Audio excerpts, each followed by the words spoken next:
Few minutes lang. Sige po, Interview sige. lang, interview. Ano lang about dyan about finally, dito ka na sa PBA, nakapaglaro ka ng first game. Anong feeling mo? Nararamdaman mo? Ako, excited ako na nakapaglaro ako kasi parang bigil na ako na makapaglaro. Thankful ako na pagbigyan naman ako ng Northport. Nagpapasalamat ako sa management nila. Boss Wai, kay Coach Pito, kay Coach Bonnie, kay Boss owner, si Boss Mikey. Boss Mikey, Boss sa lahat ng coaches ko. Nagpapasalamat ako sa kanila. Hindi ko pwedeng kalimutan tayo si Boss. Yung team owner. Mikey Romero. Isa ko po. Eric Carreola. Boss Eric. Oo nga. Siyempre, nagpapasalamat ako sa kanila kasi sila yung nagbigyan ng opportunity na makapaglaro ako dito sa PBA. Binigyan nila ako ng chance na may prove ko yung sarili ko. Bigyan nila ako ng pagkakataon na makapaglaro ako dito na itama ko yung mga dapat kong itama ko yung mga mali kong nagawa.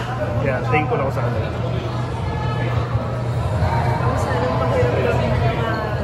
Palagay ko, ibibigay ko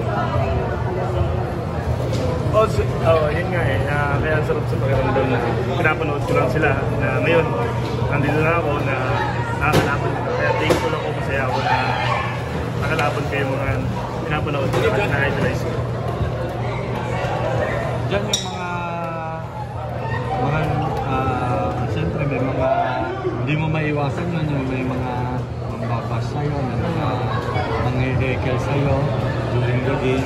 Ano yung ginagawa mo sa'yo? Ako kasi simula nung nangyari sa akin yun ang yung mga nambabas sa akin, yung mga nagbabato sa akin ng magsasabi sila yung nagiging inspirasyon ko. Ginagawa ko silang inspirasyon na hindi ko sila pinapansin.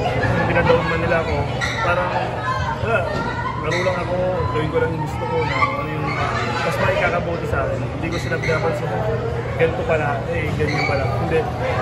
Bas, pinapakita ko sa sarili ko na alam ko yung tama, yung alam ko yung kaya kong gawin. Kaya hindi ko sila pinapansin. Last week ka lang na-sign di ba? Mga 2 weeks na last week. Pero kasi matagal na ako rin nag-ensayo sa Northport. Mga 1.5 na rin. Kaya nagka-conflict lang na nagiging dalawa yung ensayo ko na yung Tinlupa sa BBL sa PBA.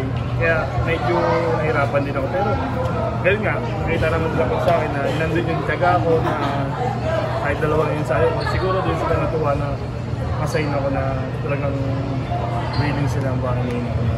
Ganun nga, nagtiwala sila sa akin, kaya thankful ako sa akin. Okay, congratulations. Good luck. Good luck. Thank you po, thank you. Thank you.